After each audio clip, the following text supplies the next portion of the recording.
Rob, welcome to the Awesome Dad Show. How are you? Good. Thanks, Mark. Glad to be here.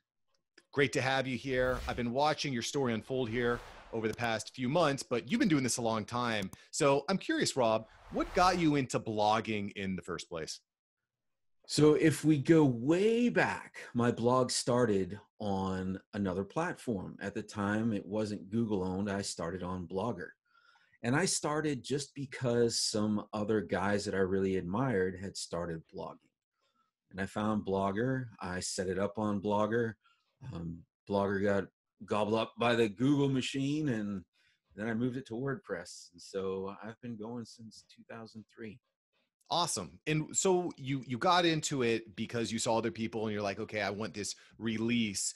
How did becoming a father, marriage, how did that impact the way that your blog was set up? Yeah, it was an interesting kind of change. I sort of blogged as a dad before there were dad bloggers, and didn't know there were dad bloggers until 5 years ago. So uh, it was really from my perspective only. Sort of did some posts about how I observed my then toddler change due to Claritin or things like that. But then I went back, and once I discovered dad bloggers, I went back and had a bunch of posts related to kind of private hell, purgatory with a toddler, and those kinds of things, and things that we learned along the way. So it's kind of evolved. It's evolved over time, and it continues to evolve. I think you look at my first post, it was less than 100 words, and now they're cranked out at about between 500 and 1,000 words. That's great. And I noticed that you're getting tens of thousands of reads per month, tens of thousands of views. So I just have immense respect for what you've Thanks. built, because I think a lot of people don't really appreciate how much time and effort it goes into putting that out there. I'm Yeah. curious, the whole process of blogging, how has that impacted you as a father? Do you feel like it's helped you to handle the challenges like the toddler meltdowns along the way? Well, I think it's been a good place to put some thoughts that I've baked on for a while, some experiences that I've experienced. In a way, it's been cathartic at times, and sometimes it's just been, providing substantive advice to other dads, at times. So it's usually starts with a sketch of an idea or an experience, and then we go from there. Right on. I want to kind of fast forward a little bit to current day. You're a father of a daughter, right? You have a Yep. daughter, Sure. and your daughter is 17, Right. correct? That's Cool. right. So you're gearing up for college. You're gearing up for that transition to college. Yeah. How has that been for you and for her trying to prepare for this next stage of life? Yeah, I think, it's the usual things, kind of continuing to guide her in a way that allows her to make some choices that will provide an income for her, and connecting her with colleges that map to that well. And she's taken the lead on that. I've given her, I haven't really had to push on her that well. She's really self-motivated. I'm lucky that way, for sure. And really, to come up with 3 or 4 schools that she's really interested in, lining up visits that mesh with my schedule and availability. Go, before all this coronavirus stuff, go visit those schools, see about the programs, and see what really, help her try and make a choice that's a good fit for her. So have y'all gotten to visit any schools yet? Have you gotten to visit with her, and what was that like? Yeah, we did. Actually, before her junior year, we were making school visits we live in North Carolina, so schools that she was interested in: NC State, UNC Charlotte. We visited those. She visited a private women's college, Meredith, that quickly got taken off the list by her, and we still have a few more to visit to round out kind of a top three. Kind of, we know some will be a little bit more of a stretch academically potentially, and some won't be. So we're trying to create that list that has a combination of schools that will give her her best opportunity for networking and for learning. Love that. So, one of the things that I think about a lot, Rob, is uncertainty between health issues, economic issues, technological issues. There's a lot of challenges for kids to navigate that we didn't necessarily have to deal with or worry about growing up. Has your daughter come to you or expressed any concerns that, hey, Dad, I don't want to put myself in a position where I'm in a career that's irrelevant in 10 years? Has that come up? It's interesting. She's taken inspiration from my marketing career and kind of Mm, mapped her own path. Early on, she was interested in fashion and makeup, and really mapped those to marketing to come up with something really pretty inventive and different. Um, One example of that, at NC State, they have a textile, a school of textiles. And within textiles, they have fashion, merchandising, marketing, textiles program. And so she'll get the technical background in fabrics, but then she'll also get exposed through the business school to the marketing side of fashion. And I think that will position her with some really advantageous knowledge and skills. one of the things that I'm very, very passionate about is trying to combine your own experiences and passions with that of your family members and your kids specifically. Have you brought her into your circle and said, hey, this is what I'm doing with work. This is how I'm reaching new people. This is how I'm leveraging the internet to market, and kind of brought her into that process with you? A little bit, she knows about the projects I undertake. I talk to her about them. She's looking at it from a social first sort of uh, sort of way. Most of her things that she's done so far have been strictly social media based. She has a beauty account. She has a personal account.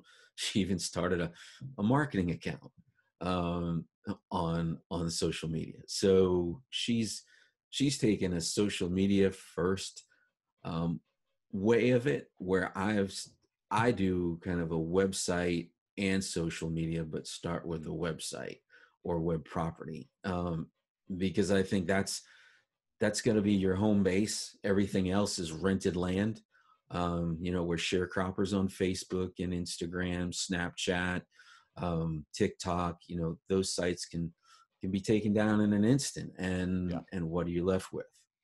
Well, and again, that kind of goes back to my initial question and point about the uncertainty that we're in today. If Facebook goes bye-bye for Yeah, some reason, right. and you had all your eggs in the Facebook basket, you're dead, you're in trouble. So I Yeah, think, absolutely. yeah, it just seems like it's an important time to just try to learn as many different skills. So Hmm. you're not all in. The same thing with investing. You don't want to put all your eggs in one stock. You want Yeah, to kind of spread out your risk a little bit. So I think yeah. that's smart. And who knows, maybe you and her can work together on a project one day if you're specializing in one thing. And Absolutely, and I've asked her at times to help me out, with certain subtasks, and some I've gotten her to help me out on, and others she's chosen to pass on. I continue to offer her that. Sometimes, because I'm a part-time influencer, sometimes I do get her to help me on the influencer projects, shooting video while I can't, or taking pictures, or in one influencer um, activation that we did, she was actually part of the whole thing.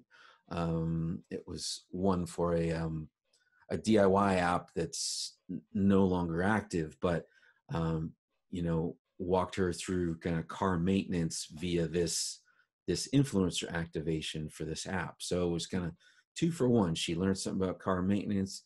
She helped me shoot some of the pictures and some of the video, and then she also participated in the activation as well. So it was I was really happy we could work together on that, and it was a nice experience. good deal, good deal. I think those are the types of memories that you kind of take with you for years. Definitely. I want to reverse back because one of the things that's really fascinating to me, and one of the things I really try to highlight on the Awesome Dad Show, Rob, is the personal and unique experiences of of all my guests. And one of the things that you've been very open about on your blog and your show um, is your wife, right? And Yeah. the challenges of going through the passing of a loved one. Hmm. Um, and I'm not exactly sure how to structure this question. You're probably more equipped, but what message would you send to all the fathers out there that are going through the passing of a loved one? What's helped you to get through that, Yeah. challenge? I'd say this is a message pretty universally for all dads in a relationship with their wives. And I think what we really need to undertake as fathers is to be present as much as we can, to push out kind of the fear on one side and the regret of yesterday, to make space for now, and being present for each other in this relationship that you created. I think, because the fact is, we aren't guaranteed any amount of time on this planet, and the road could turn at any moment, and we could be faced with a serious illness that could lead to mortality, or just a serious illness, or a child could fall ill. And so take the time now, invest in the time now, to create the moments and the joy now, because we don't know when the road will turn. Yeah, that's very true. To appreciate today, tomorrow is not Yeah, promised. Is there any absolutely. particular activity or community, any type of way that you were able to get your mind off the pain of the passing of loved one, Rob? Yeah, I think what helped me was focusing on meditation, on my personal health and eating, getting grief counseling. And then, I really had the benefit of a few communities on Facebook that were immensely supportive. One was the Dad Bloggers group, and then the other was the group that I started to support my family through this cancer journey, and it's called Team Angela, and it's an invite-only Facebook group. It grew to about 500 people, and it started strictly from me being lazy. I just I just could not keep up the volume of the one-to-one communication. And so I thought, well, this is a great way for me to do this one-to-many thing for the majority of people. In the closest family, the obvious ones, I kept up the one-to-one communication. So it took the amount of work that I had to do way down, so I could manage that and still take care of my wife, take her to all the appointments, care for her at home, administer the personal care, help her with the medications, all of those things. And at the same time, push out updates to the supporters. What wound up happening was something I just didn't expect and couldn't have anticipated. They showed up in many ways to support us. Um, when asked, they gave us gift cards to different restaurants. They helped us finish up the painting in the house. This is a relatively new residence to us, and we had undertook some refreshing, and there was this last mile to go, and they got us there. Through that group also, we got the shower remodeled so that it was accessible for my late wife, completely donated. The Wow. local Lowe's plus her connections in the tile industry really showed up and helped us get that project done, so she could continue to bathe and that sort of thing as she was able to for the amount of time. Would I have done it like months and months earlier? Yeah, I think with the benefit, hindsight's 50/50. I would have gotten some of these things done a lot sooner and a lot faster. But yeah, it was just amazing how that group became 500 and showed up in just some amazing, amazing ways. So supportive, so supportive. And I'd say if anybody's undergoing a big deal, rally around the troops. Wonderful, amazing things can really happen. Yeah, I think community is something that can be very easily overlooked when you're going through this thing that feels like you're all alone. you're isolated. I mean, we're dealing with it now with the COVID-19. Everyone feels Sure. like they're, split apart, but those online Yeah. communities can be extremely powerful. Yeah, they How, really how, can. how old was your daughter when you were going through this challenge? She was, she was about 16, 15 and a half, when it started. Yeah. And, yeah, and it was tough, the day we got the diagnosis, well, we kind of got some insight from the surgeon because there was some surgery involved to kind of try she had brain cancer. And so some of the first steps are to remove the tumor and then administer radiation and an oral chemotherapy. And we didn't know till after the surgery, what it really was, because the neurosurgeon said it was 50-50, 60-40. It could have been just something benign, that could have been treated with long-term antibiotics. It turned out that that wasn't the case, that it was a stage 4 brain cancer. And the long-term outlook isn't isn't a great one. I mean, something, as you know, something that starts out as a stage 4, you already know, you're calculating you have finite amount of time left. And so we looked to make the best of it, the very best of it we could. So going through this, do you feel like that brought you and your daughter closer together? Were there any techniques or any activities that you tried to really focus in on to make sure that your daughter was okay? Yeah, I mean, I think just spending the time that I could, that she'd allow me to spend with her, watching TV, talking, I make it a point to check in with her pretty regularly Hmm. on how she's doing and what she's doing. Um, I I didn't insist that she go to grief counseling because I knew that that was kind of a perilous road to take. But I told her what resources were available, what I was willing and able to do for her, which is anything in this world. It was my desire from somebody really young to be a dad, to be the participatory dad that I was and try and continue to be. But changes happen when they become a teenager. They become more involved with their friends, and if they have a boyfriend, they're more involved with the boyfriend than they are with the family. So I just try and be constant, and I try my best to be present. My daughter's 3.5, and I am not looking forward to the boyfriend phase. I am. Yeah. I'm not looking forward to that. Like you said, you got to be present now because Yeah. and I think that's a really important point that you brought up too here, Rob, is letting her grieve in her own way. I interviewed NFL Super Bowl champion Trent Dilfer on the Okay. Awesome Dad show a few months ago, and he dealt with the passing of his son, and he and his Wow. wife handled grieving in very different ways. Yeah. But I think trying to be in tune, being empathetic, it seems to be a very common way of handling it, because I don't think you can really push your own feelings on other people. No, You know, definitely not.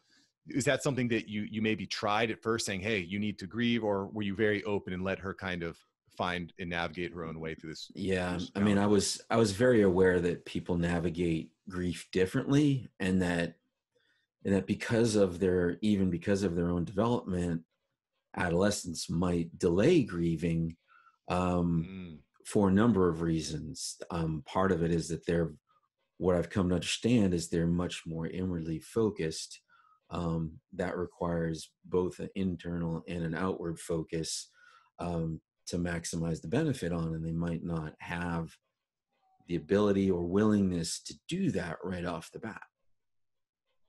it makes a lot of sense. I very much appreciate you sharing your insight Sure. into this matter, because there's definitely fathers out that, you know, life is hard, life is suffering, Hmm. is going to bring you challenges. I think it's very easy to forget that when everything is going great, Yeah, and being present and appreciating the moments is really important, really important. definitely. So kind of shifting gears a little bit, Rob, Hmm. to some happier things. meat Yeah.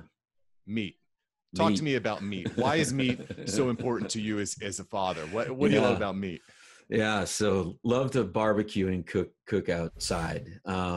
It started actually uh, just before my daughter was born, and yeah, I don't know. I think the origins are in meeting my wife. She's from Texas, and learning about this mystical thing called Texas barbecue. What was this Texas barbecue, and sort of my love for her and wanting to have a great relationship and learn about this delicious food started a learning process first in these really early news groups that were dedicated to barbecue and barbecue methods, um, and then started buying books. I have this bookshelf that I think spans like 12 books now on barbecue, and different styles, different approaches, different recipes. I started cooking on a charcoal grill that I had gotten as a cast off from my father-in-law, and had restored it and started. Learned the hard way that if I was going to smoke something for a long time, this was not the way to go.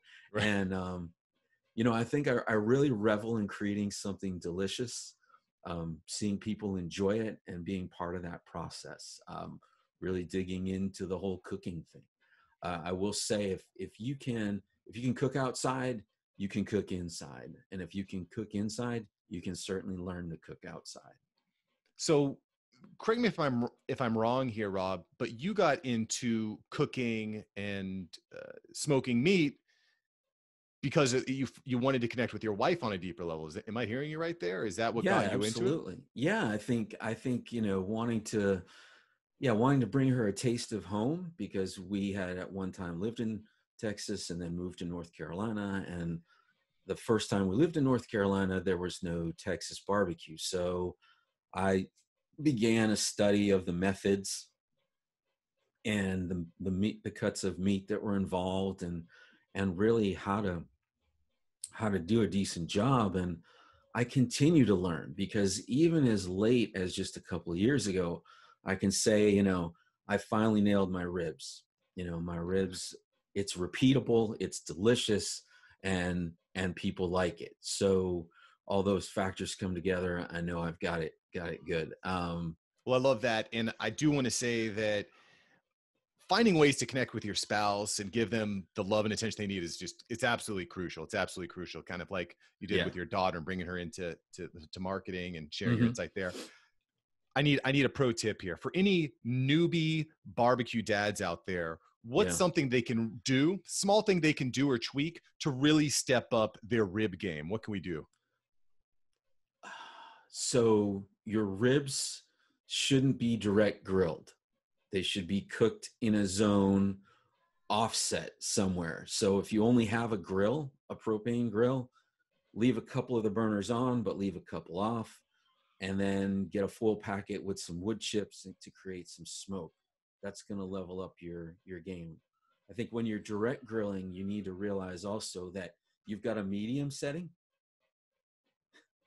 It's not all cranked up to 10. You sure about that? I think we Yeah, go yeah, yeah. maximum. If I put it on maximum heat, it cooks faster, right? That's how it works, right? Maybe. You want something to check out reverse searing a steak. Good deal. So you take your ribs, you wrap them in foil with some wood chips in the foil. No, not in foil. You make a foil pouch with with the wood chips, and you stick those on the burning side, Okay. and then the unwrapped ribs get smoke for as long as it takes till they get nice and bendy and juicy and Mm, yummy. I'm digging Yeah. it. I'm digging it. Pro tip there. So we're Yeah. we're putting the burners on half the grill burners off. Yep. Ribs go on the off side. Yep. Wood chips go on the burning side. Yep. You've just set up your grill for offset cooking by doing You heard it here first from Rob that. Ainbinder. Thank you, Rob. Yeah. So, Rob, before we get into the world famous rapid fire, Actad rapid fire, where can everyone find Rob and what you're doing? Yeah. So you can find me in my personal blog at robainbinder.com. My barbecue adventures at pitmastertools.com. And Yeah, there's the personal blog, robainbinder.com. And then you know, and then there's a little bit of barbecue on there, but most of the barbecue is going to happen now on pitmastertools.com. And then I have a private Facebook group related to Pitmaster Tools. It's the VIP barbecue group. And I share tips and tricks, and the members as well share tips and tricks and successes and failures of their barbecue adventures. Love that. Love that. And I'm going to have links here in the show notes. Make sure you show Rob Ainbinder some love. Make sure you show him some love. All right, Rob, let's get into the rapid fire here. All right. Okay. What's your favorite story to read or tell to your daughter? Favorite story? It's been a while since I read her a story, you know. Goodnight Moon. Great one. Popular one. Love that. Mm-hmm. That's it. Favorite city to visit? Ooh. Austin's been one of my favorites so far. Right on. Not a big Patriot fan, but let it slide. Let it slide. Pineapple on pizza, yay or nay? No. Okay. If you could go to see any concert, who are you going to go see? The original Metallica lineup with Cliff. Again. Rock on. Rock on. Right on. Favorite food to cook on the grill?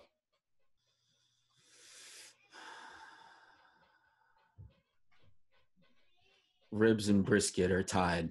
I love them both. Yeah, that makes two of us. All right, final question here. If you had a message you could put on a billboard to reach millions and millions and millions of fathers, Rob, what are you going to put on that billboard? Be present. That's excellent. Rob, thank you so much for being on the Awesome Dad Show, brother. I appreciate you, man. Thanks so much for letting me be on here, Mark. It was a great time. Crushed it. Of course we did. That was great. That was great. I think we got a lot of good. I think not only is it a great long form, but it's gonna be great when we break it down into clips too. Some really good stuff. I appreciate that. Yeah, Mark, I appreciate you doing it and putting it all together. I think it's a great. You know, I tried a podcast, Dad Huddle, but my co-host got busy, and so it folded. But it was interesting. I learned all about podcasting.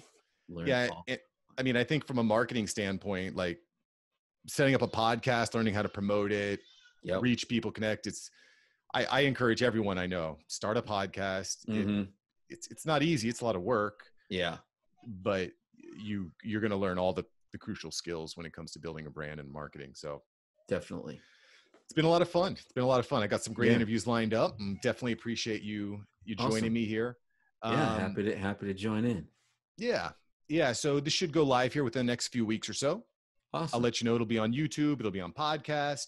I'll send you links, of course, so you can promote it amongst your friends and family and followers. Absolutely. Happy to do that. Yeah. Well, I appreciate that. Absolutely. If you have any good photos that you'd like to be used, like a good headshot, that would be fantastic. If you could send me something like that. Your website's pretty good, though. I'm sure you can find something. But if you've got something specifically that's high res, let's gas. Yeah, I can send you something high res. Definitely. Cool. No problem. Well, I'm glad you're feeling better. I hope you stay feeling better. I'm glad. I hope you stay feeling well too, brother. Me too. I've got a few friends that are their kids are getting sick, so it's it's a scary time, man. Yeah, it is indeed a scary time. There's opportunities in this time too. There are. I'm really trying to put my head down and work as hard as I can, but it's tough between wife, kids, right, main job, two side jobs. It's an immense undertaking, but for sure. We're going to make it happen, baby. We're going to make it happen. Yep. Someone's got to. Right. That's right. Well, I appreciate you, Rob. I'm going to get back to the old insurance email list. I'm sure it's piling up. Good deal, man. Good luck with that. Yeah. Thanks. I appreciate that. there's anything I can do for you, please reach out anytime. I appreciate you, man. Likewise, Mark. Much appreciated. You too.